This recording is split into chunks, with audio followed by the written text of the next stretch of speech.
Greetings viewers, EricTheCarGuy here. Thank you for tuning in today. Today I'll be working on, well, mostly my brother's Honda Element. For those of you not in the know, I recently purchased not one, but two Honda Elements. And the intent was to give the old Element, the one I've been driving for years, to my daughter. There's not really much to be done there. This green one is going to go to my brother, and the tan one that's sitting outside that needs an engine, well, that one's going to go to me.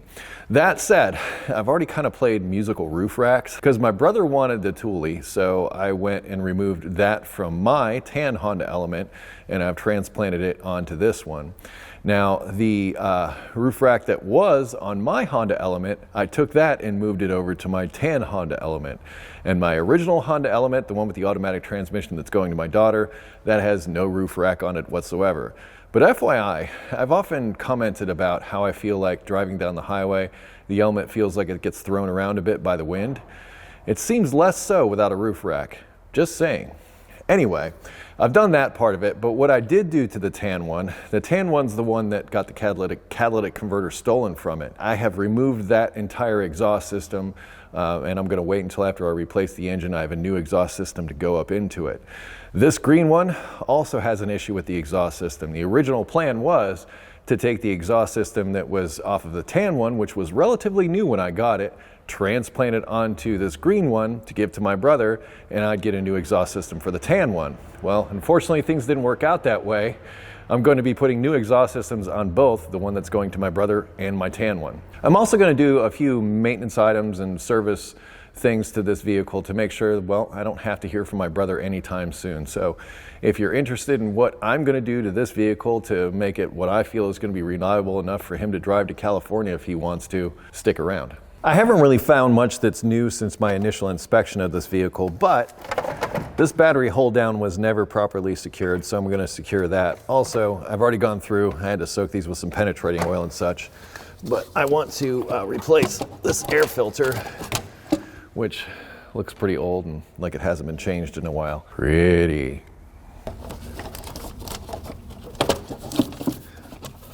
That didn't feel right when I was pushing it down and the air filter fell down inside of it. So yeah, it's a simple air filter replacement, but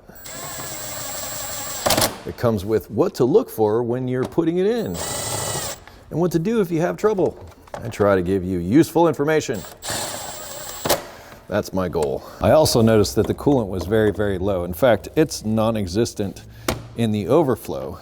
And I came over to the cap and I took it off, and well, there's not much that I can see down there, which gives me cause for concern, sort of. So I'm going to start with a pressure test.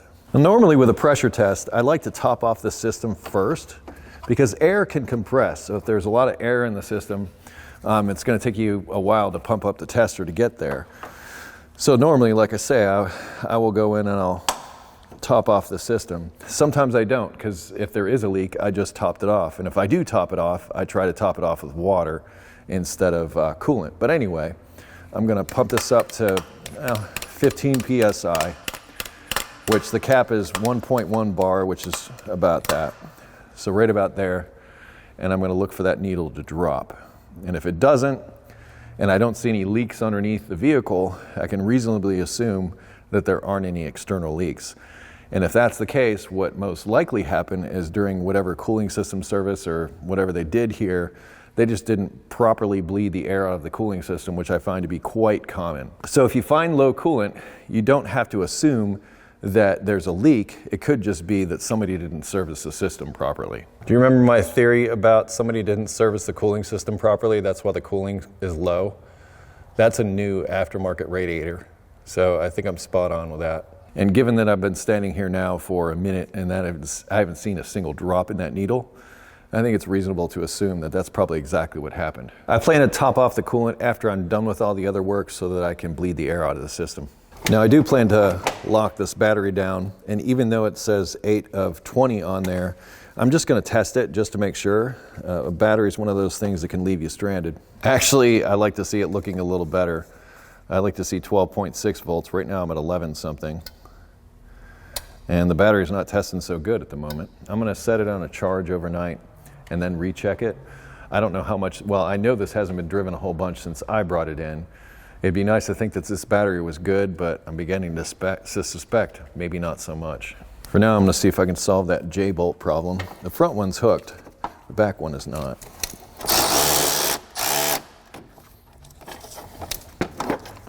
Guess we gotta break this guy loose. I did soak it in penetrating oil. Something tells me I wanna use heat for this.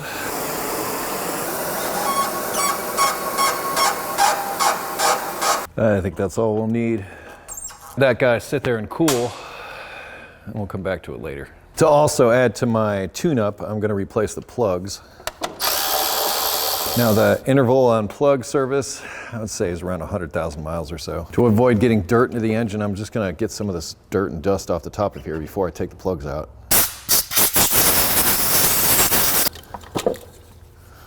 It's awesome, I don't see any oil on any of these. Here are the plugs in the order they came out of the engine. I don't see anything of any real concern here as far as burning oil, anything like that. Looks fairly normal to me. I take these about a quarter turn past tight. The J-bolt's cool enough to install now. Gonna add a little bit of anti-seize to the threads. It got kind of a little bit bent during the course of our stuff. Hopefully it doesn't have to come back out. Hopefully charging up the battery does the trick.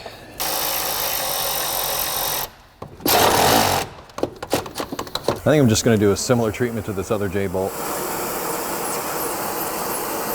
I also want to replace the Serpentine belt. I don't know how old it is. The K-Series does not have a timing belt. It has a chain, which isn't really serviceable. So if you have a problem with a chain, you got to get in there and do something about it. But otherwise, you leave it alone. Here's the belt that I'm installing. I think this is going to be best done from underneath.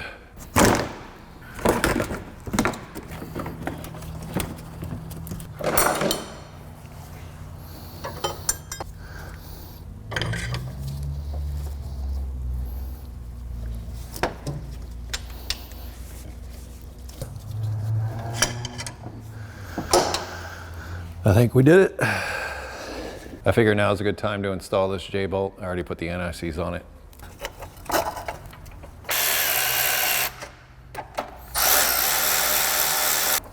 I feel much better about that. I'm gonna reserve treatment of the battery terminals until I leave it sit overnight on the charger and retest it in the morning. I've made something of an executive decision on the CV boots. Rather than committing to the expense of that now, it's just starting to be an issue. I'm gonna wait and see if this ever needs a clutch. And if at that time the situation gets worse, I'm gonna have the axles out anyway, and I'd rather deal with it then.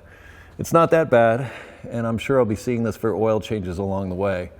So I'm not really too worried about it, but I don't think it's something that I really need to address today. The same is also true for the transmission fluid. This being a manual transmission, at some point it's gonna come out for a clutch. I think I'd rather wait till then. It almost looks like that drain plug is leaking a little bit. So I'm gonna check to make sure that that's snug. I'm also gonna check the fluid level to make sure that that's correct. Well, I was correct. It is loose. That should snug it up. Hopefully prevent it from leaking. That's the only thing that was leaking on this. Yep, got plenty in it. Maybe a little too much. That smells like gear oil. Gear oil should not be in this transmission. Given that I suspect that this is not filled with the correct fluid, and it looks like it was recently serviced, I think it would be wise to change it out, because you can destroy this transmission by putting gear oil in it. I didn't like you anyway, Light. You were bugging me.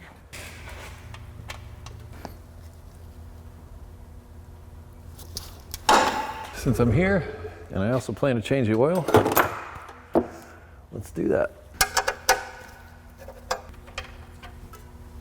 Use my special K-Series oil filter gutter I got from Honda, but modified so that it would also work on the aluminum oil pan K-Series. This is the tool I'm using. Long extension, universal, and a grabber oil filter thing. This oil doesn't look that old.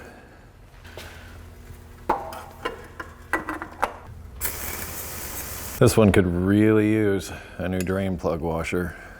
I just get these in bulk. Drain plug washers, that is. So check out the difference between the new versus the old drain plug washer.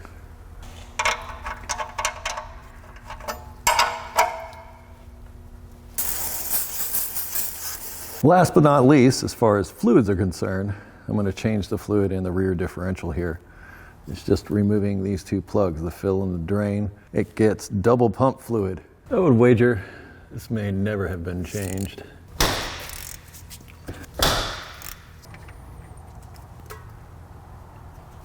This fluid is pretty important. It's actually responsible for locking up this rear end. If you don't use the correct fluid back here, it could cause noise and it could damage the differential. Some of these take Honda automatic transmission fluid. This one, however, takes this dual pump fluid. And to dispense it, I've got this little hand pump here. Terribly exciting. I think this holds about 2 quarts.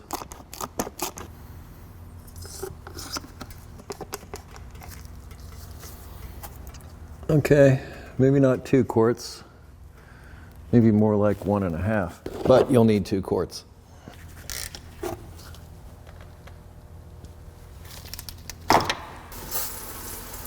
Normally, I would fill a manual transmission like this from the top because there's easier access. I have a special 90-degree filler that I use for this, but the air box is really in the way on this one, so I'm just gonna sneak in from underneath. And I prefer to use Honda manual transmission, but I've also had success with GM Synchromesh fluid. The manual states, in a pinch, I think you can use 10W30 motor oil, but only temporarily. Never use gear oil in one of these transmissions, never. A little over 2 quarts is what these end up taking. When it starts dripping out like that, you're full.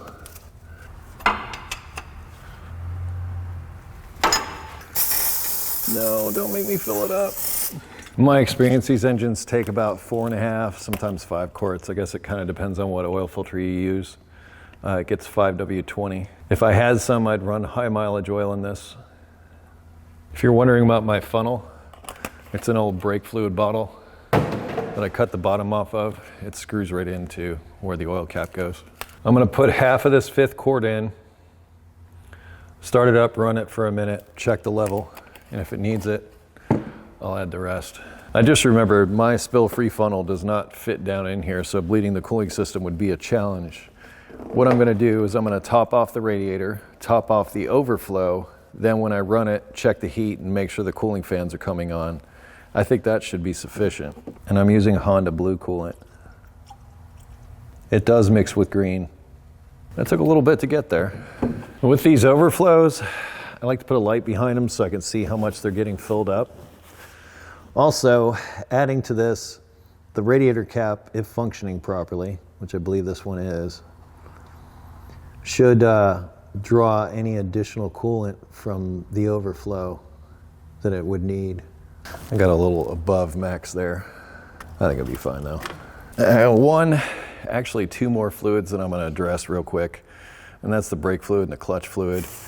I'm not gonna bleed it out at the wheels. I'm just gonna change what's here in the master cylinder.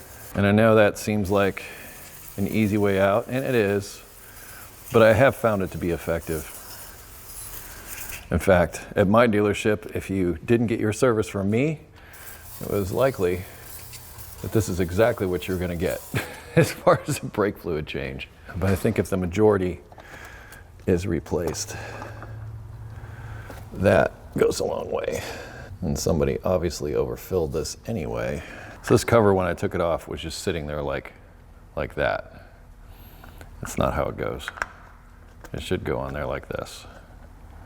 So they already messed up. Basically what I'm doing is I'm going back through and correcting the mistakes of previous services. Sadly, that is somewhat typical in my experience with Hondas. 9 times out of 10, it's like improper service that brings them to a state of disrepair. more than them actually breaking down. Not to say that they don't break down. Like I said, more often than not. Ooh, look. I found a little chestnut, or actually that's an acorn, sorry. That could mean squirrels got up in here at one time. I've seen it happen. Let's get .3 or .4 go in these. I'm not gonna fill this up all the way, just most of the way, probably about there. And that's to account for a little bit of brake pad wear that it's had. If somebody pushes the brake caliper pistons back without opening the bleeder valve, which is also super common, this way they won't overflow the master cylinder if I fill it all the way up to the top.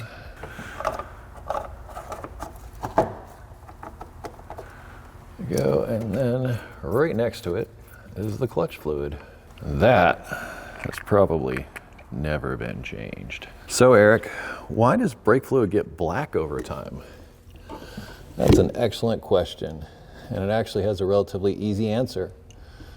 It's when the rubber lines degrade. That's the rubber that's left over from the inside of the brake hoses. Now I don't have to bleed the system because I'm just emptying out the master.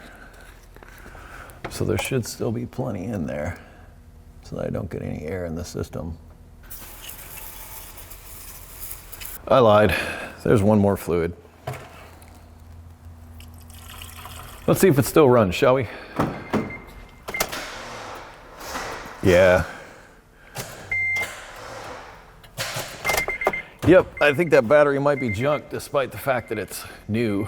That doesn't mean I can't throw a charger on it and jump start it.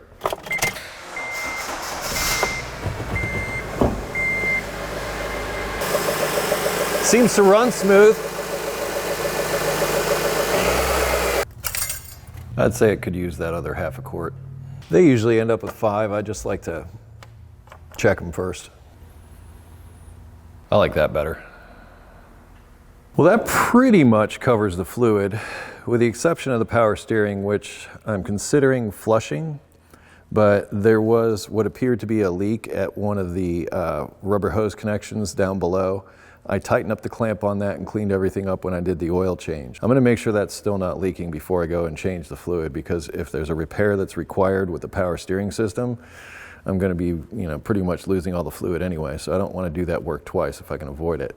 So for now, I'm gonna monitor that leak that's down there, and if I don't see any progress with it, well, I'll do power steering system flush when he comes in for an oil change or something. There's another filter I can replace. That would be this cabin air filter. For sure that needed to be done. I'm feeling around down inside the blower motor for any stray leaves that might have gotten into it, because that'll make a noise. I don't feel any.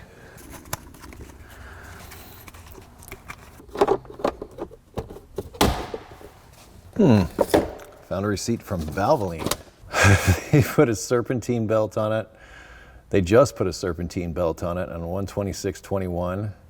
Manual transmission fluid replacement, synchro mesh transmission fluid, and it was $80. They just changed the oil then too. So I would have been fine with the transmission fluid that was in it, but now I got Honda fluid in there, so there's that. But we're tossing that because we're starting over. As it happens, I have another Honda element that could maybe use a serpentine belt, so maybe this will end up on mine. With this battery, I am going to charge it overnight and come back in the morning and recheck it. I might have left the key on.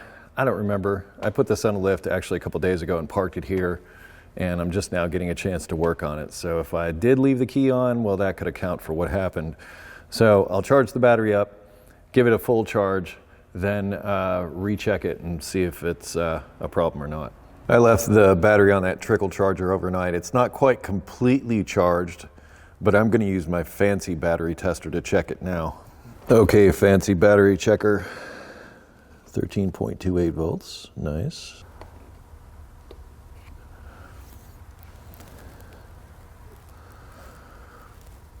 All right, cool.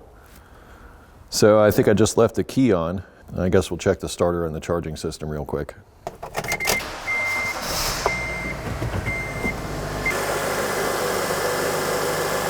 He even gave me a nice printout of everything. I told you it was fancy. I think I'll take care of this rotted rear bumper now. I'll be honest, I haven't taken one of these off before.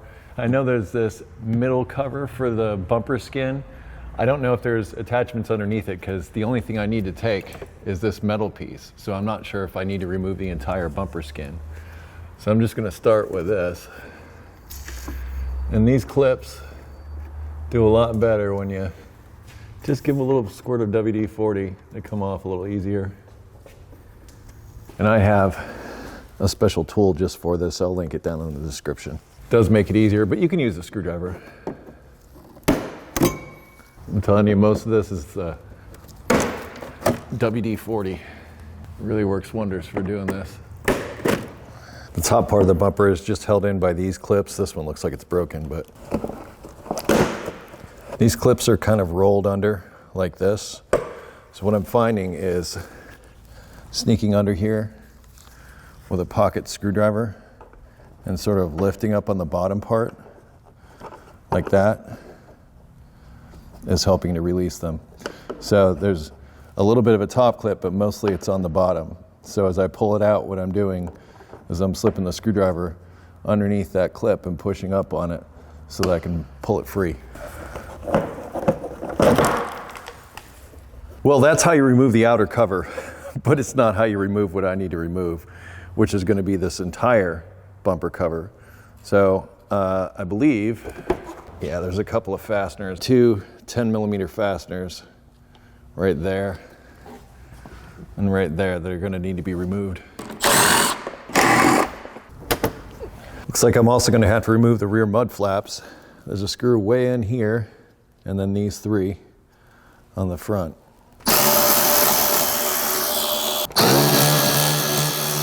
Actually, just these two on the outside. That third one may or may not need to go. I'm not sure what kind of bracketry they have here. This looks like a somewhat typical Honda setup. Yes, this third screw needs to be removed, but there's also another screw up in here.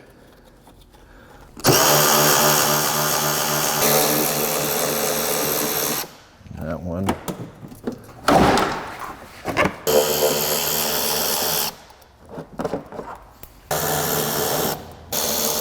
These screws are different lengths. The short one holds up and goes up in this way, and the long one goes in that way.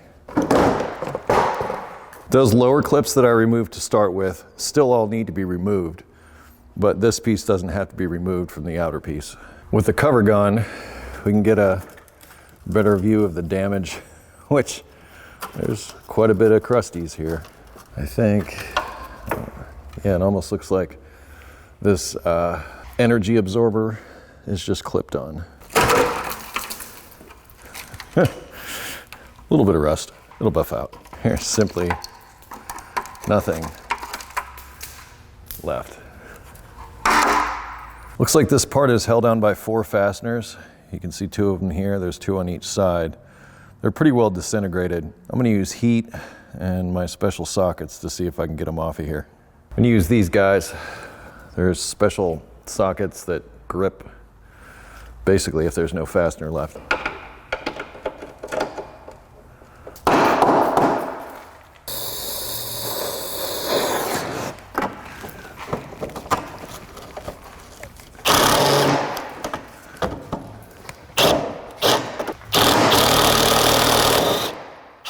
That's one.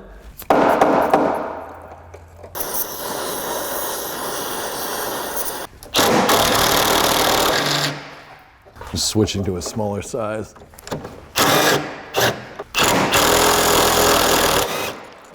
That's one side.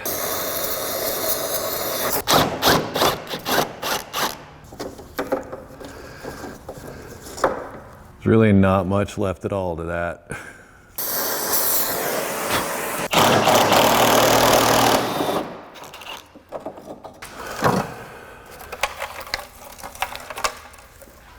I'd say that was due for a replacement. Not wanting to ignore this rust, I'm gonna knock it all loose. And then I have some crown rust protectant that's in an aerosol can. And I think I'm gonna cover all the rusty areas here while I'm at it. This piece is welded onto the body. So this is what's left of my brother's Honda Element. Yeah, that's just from removing the bumper and scraping all that stuff off. Eesh. This is stuff I'm gonna spray onto it. My Honda Element was treated with this stuff a few years ago.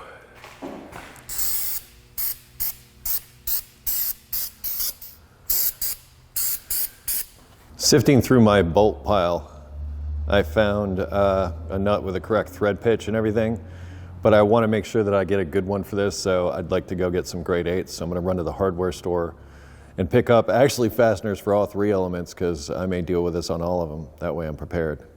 I don't think I'll find this special nut that has the flange on it, but I can use washers. I managed to pick up some stainless. I couldn't find grade 8 in this size, and it was kind of difficult to find. These are M8s that are 1.25 thread pitch. They are stainless steel at the very least. I also have some stainless steel washers that I'm going to use here. I got this guy off of eBay. It's used, in good condition, way better condition than what was on there. Pretty smart of Honda to make it only go on one way.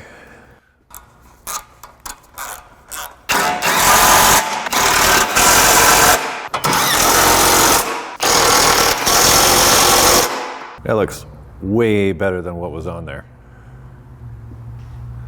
And now to put the plastic bits back on. I've noticed in some of these areas, there's rust that built up that I want to remove before I try to stick it onto the new bumper, because it won't clip on otherwise. A lot of rust. And these little tabs, I believe, face downward.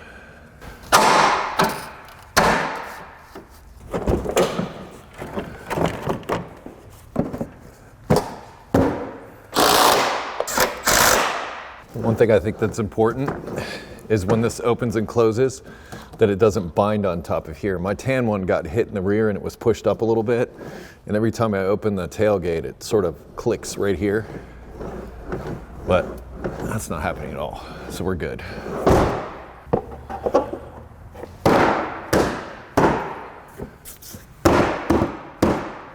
I dare say that's better than it was before. Short one goes up through this way, long one goes through the bottom.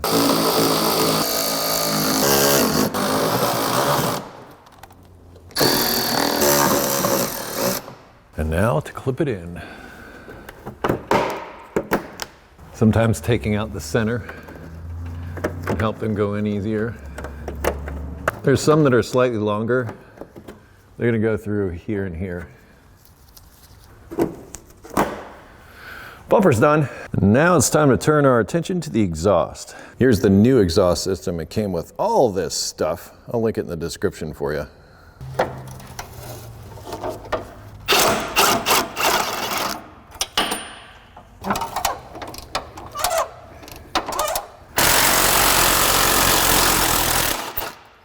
Thank you for giving up without too much of a fight. Famous last words. Now for the O2 sensor connectors. And these also benefit from some WD-40. Can I talk today? Just too rusty to deal with traditionally. A zip tie it is when it goes back in. WD-40 also helps with the exhaust hangers. Spray a little bit on there and they come off a little easier. Hey look, I'm a catalytic converter thief.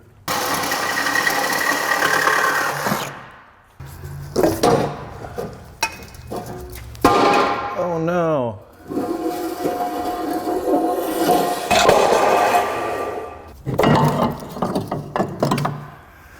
See ya. I don't know what's in here, but it's noisy. Oh, that's the pipe. See? That's just the pipe rattling around in there. Ace exhaust work, yeah. I think we're gonna need these.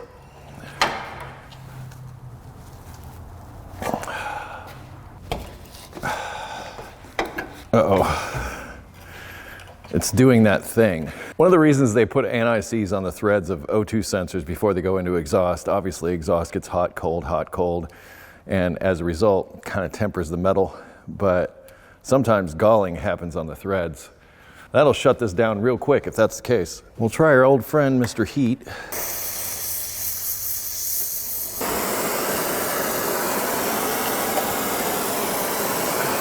I'm not confident. I've seen this before. Pretty sure the threads are going to come with this.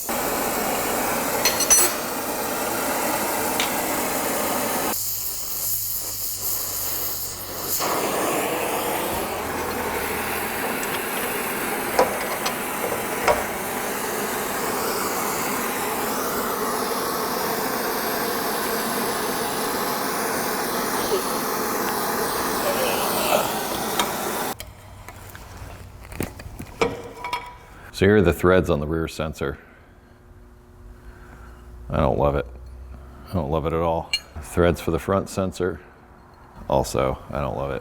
Well, fortunately, my local parts supplier had these in stock, so I was able to get them. And while I waited, I took some more of that Crown rust protectant and went under the other rust areas underneath the element. So, especially without the exhaust in the way, that made things a little bit easier. That should help it along a little bit.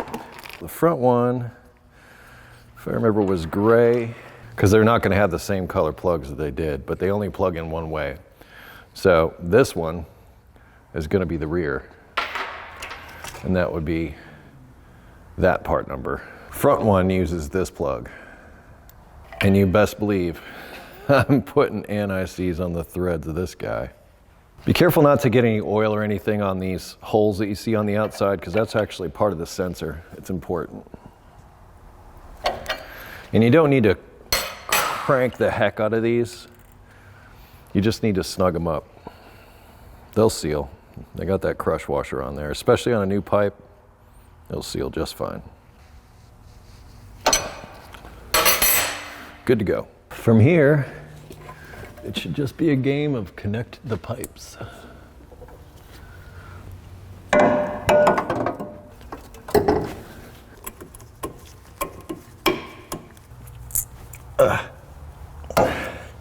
And me without my safety glasses. I know. I'll go get them. I forgot.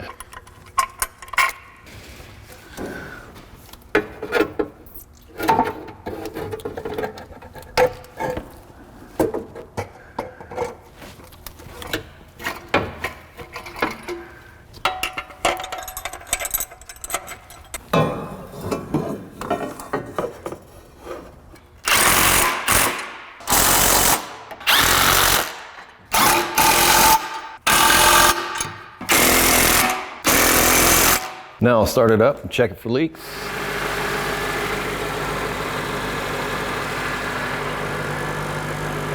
Teeny tiny leaks maybe, but all within acceptable limits. I'd say it's good. With the exception of installing one of those catalytic converter security systems, I'm going to call this one done. And I'm not covering that in this video because I have a completely separate video that covers that on a Honda Element, no less. And I'm happy to have the new O2 sensors and a new catalytic converter and all that stuff in there, so I simply won't have to worry about it, or at least I hope I won't have to worry about it in the future. As far as new exhaust is concerned, you'll probably notice a little bit of smoke and maybe some funny smells for a little bit, but that should go away after about a day or so. Also, when I started it up, there were no check engine lights, so I know the O2 sensors and everything are correct, and well, the catalytic converter is doing its job according to what the computer says. I also took the opportunity to reset the maintenance light, and I put an oil change sticker and set the oil change for 6,000 miles. Hopefully I won't see my brother before then. But I also took an extra quart of oil and a rag, put it in the back just in case he needs it along the way. There will be links to additional videos and information about Honda Elements down in the description, so if you want to see more Honda Element videos, check the description. If you have automotive questions not covered in this video, I ask that you head to EricTheCarGuy.com. That will also be linked in the description. Thank you so much for watching today. Be safe, have fun, stay dirty, and I'll see you next time.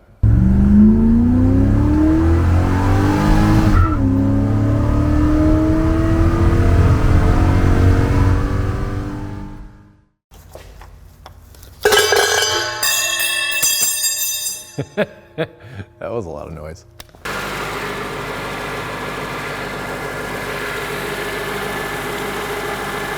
Ow! Ooh!